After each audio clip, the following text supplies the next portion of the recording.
Alright, so I know a lot of people are divided about this sneaker.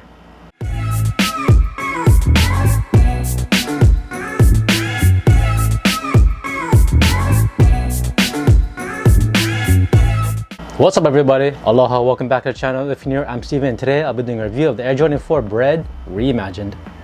But before diving right into the sneakers, let's take a look at the box. So with this iteration of the Bred 4s, the box has actually been reworked or just flipped around basically. With the original Bred 4s, the lid or cover was actually black with the Jumpman logo in red and the flag branding in white. And then the actual box was actually this cement gray with the black splatter print. But like I said, they just flipped it around. So instead we have the lid with the cement gray with black splatter print, Jumpman flag branding with the Nike Air branding in the front and back. And the actual box is just black. And the official colorway of the sneakers is black, fire red, cement gray.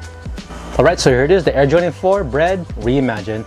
Now I know, like I said, a lot of people are divided with this, and that's because this isn't the OG that we're used to. Instead of seeing that nubuck upper, we actually have it in this premium full grain leather for the Reimagined series. Now, if you don't know about the Reimagined series, I have one question for you. What, do you live under a rock? I'm just kidding. So with the Reimagined series, Jordan Brand has been taking iconic silhouettes and colorways and just been giving them a twist. To start off the series, we had the Jordan 1 Bred in a pant leather. After that, we had the Jordan 1 yet again in the Chicago colorway, but they gave it an age look. After that, with the Jordan 3 white cement, and again, they gave it an age look. And the most recent Reimagined sneaker was the Jordan 1 Royal, and instead of having that leather that we're used to, they gave it a suede and nubuck upper. Now next line, this is the Jordan 4 Bred Reimagined. With that said, diving right into the details of the sneaker, starting with the upper, as I mentioned, it is made out of this full grain premium leather and is given this tumble look and feel. Take a look at the toe box. I actually noticed that it actually has these little notches here that's usually found on the Jordan 3. Not too sure why they put it on this, but it is what it is. Take a look at the bottom 3 eyelets on the eye state. We have this lace crown made out of TPU in the cement gray color. Moving up towards the top, we again see the lace crown for the up 3 eyelets, again in cement gray made out of TPU. And this is attached to a side wing, again made of TPU, but this time it's in black. Take a look at the quarter panel for the lateral, and on the middle side, we have this mesh netting in black. And then if you look at the tongue, the bottom portion of the tongue, we have this black mesh netting once again. And the upper half of the tongue, we actually have it in leather with the black tongue tag. So we have the Jumpman logo in red and the flight branding in white. Take a look at the back of the shoe, we actually have Nike Air branding, which is something that I really like. I prefer this over the Jumpman logo just because this has so much history with the Nike Air branding. And this is made of this black TPU. I feel like this is actually a bit more softer compared to the Fire Red 4s that I had. I don't remember because I actually just sold my Fire Red 4s. Kind of miss them now.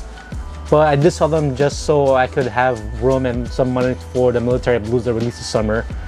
Anyways, back to the back tab. Like I said, this is a black TPU with the Nike Air branding in gray. I want to finish off the tongue with these black laces, and they don't come with extra laces, but if you want, you can always lace off to whatever color you want. For example, if you want red to give it a pop of color. But for personal preference, I do like the all black look. Now if you look at the inside of the sneaker, we have this textile material in gray for the sock liner, and the back of the tongue, see more of the textile material, but this time in red. And then with the Air Jordan branding in black and white, and this upside down. I feel like the tongue is a bit more padded compared to the other 4s that I have. Now take a look at the insole. We have this white polyurethane insole with the red fabric lining on top and Nike Air branding on the heel. Now the whole upper of the sneaker sits top of this polyurethane and midsole. We have the upper half in black and the lower half in white. And because this is the Air Jordan 4, we have an encapsulated air unit in the forefoot and a visible air unit in the rear. Flipping it towards the bottom of the sneaker, we have this rubber outsole with the multi-directional herringbone traction pattern. We have parts of it in red, some in white, and some in gray. And on the midfoot, we have the Nike branding in red. Originally released in 1989, this latest installment of the Bred 4s makes it the 6th time it's been released. So it released in 1989, again in 1999, 2008, 2012, and 2019. So this also happens to be the 5th retro. And also, it happens to be the 35th anniversary of the Air Jordan 4 Bred. And it released on February 17 for $215, which is kind of steep nowadays for a pair of sneakers. And it also released on Michael Jordan's 61st birthday, so happy birthday to Michael Jordan. Apparently, the shape of these sneakers takes inspiration from the SB4 Pioneer they released last year, and also the comfort also takes inspiration from those sneakers. I'm not too sure how true that is. I don't have a pair to compare. But I did hear the SB4 Preimium were really comfortable. If that's the case, I hope these are also really comfortable. Anyways, from what I read, I also found out that the shape of these sneakers is as close as you can get to the original 1989 specs. Now let's talk about sizing. I say this is where it gets a little confusing. Well, for wide footers. If you don't have wide feet, I say go with what you're normally wearing, Air Jordan 4s, or go true to size. I found out a few people saying that for wide footers, they should just go with their true to size. I'm a true to size 8.5, and I usually go up a half size to a size 9 for my Jordan 4s. And that's because usually my pinky toe rubs along the side. But for those people saying to go true to size, their reasoning is because these are leather, it'll expand so your pinky toe won't rub as much. But I did find from personal experience from trying these on, the size 9 were perfect. And it kind of reminded me of the time that white Oreo 4s released. I bought those initially in a size 9.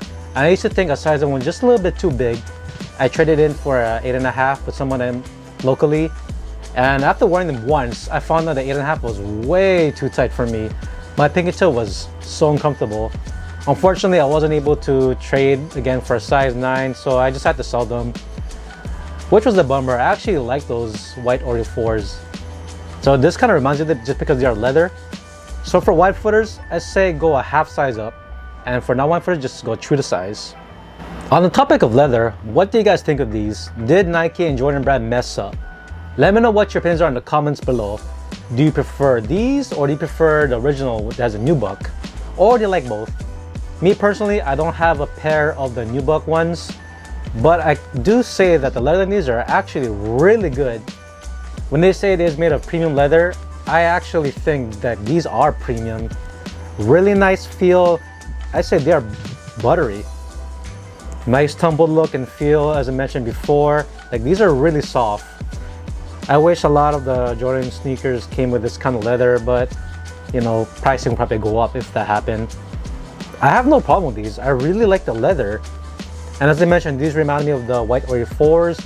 The leathers on those were pretty good, but these are really, really good. I did like those sneakers, as I mentioned previously. So this is a good replacement. Of course, this is an OG colorway that makes it even better. As I mentioned in the beginning of the video, people are really divided on these. I get it. People just want the OG or the original. So give the consumers what they want. But at the end of the day, they are a business, so they have to be creative with their products. For example, like the Reimagined series.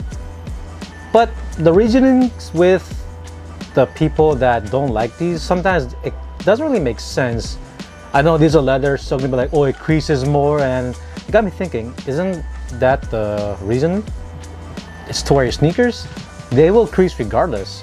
Basically, you're saying, oh, if they will crease easily, you're not gonna wear them, which doesn't make sense. So why buy them if you're not gonna wear them? They're sneakers. At the end of the day, it's something that you wear. And it's kind of opposite with the Jordan 1 Royals. You know, like, oh, people don't like those just because they're suede, and nubuck didn't like those, but they like these because it's nubuck. I get it. Like I said, it's the originals. Or I see one person saying they don't like the Royal ones reimagined just because they live in a really rainy state, they're gonna get messed up. Well, what about these? If they were nubuck, would you still wear them in that rainy state? I'd say just wear a different pair of sneakers whenever it rains. I live in Hawaii, and people think it's all rainbows and sunshine. It actually rains a lot here, depending on what part of the island that you live on. So I can say just wear some beaters when it's rainy days. And for people complaining about creases, they do make products nowadays like crease beads, or just those inserts that you wear inside to prevent from creasing if you really do care about creases. I think it's just people really care about the value of the sneakers for reselling, which doesn't make sense. Do you buy the sneakers just to think of the resale value later on, or do you buy them just because you really like them? Personally, I really do like the sneakers, so I don't really care about the value when I do resell them, if I do resell them. It's kind of like buying a car and not driving them, and that's because you're just worried about the mileage going up, decreasing the value of it. It just doesn't make sense. Sorry with the Lorangas, and it just blows my mind that people that have these kind of reasonings.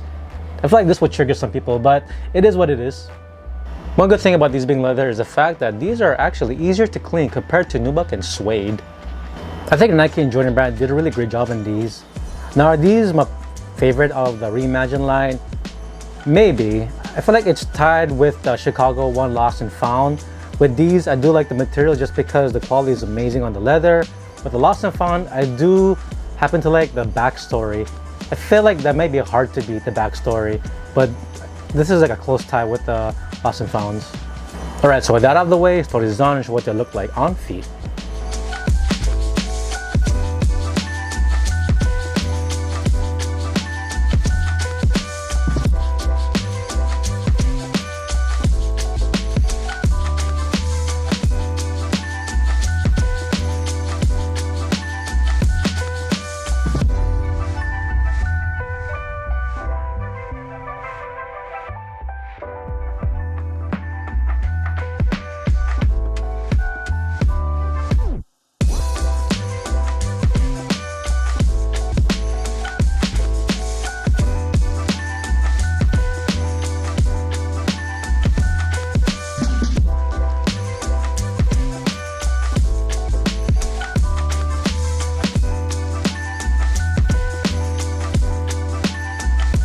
Alright everyone, that's it. Thank y'all for watching. Let me know down in the comments below what you think of the sneakers.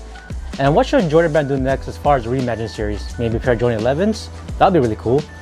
And if you guys like the video, don't forget to leave a thumbs up. If you guys haven't, hit subscribe. Help me grow my channel. I'll see you guys next time. Shoots and aloha.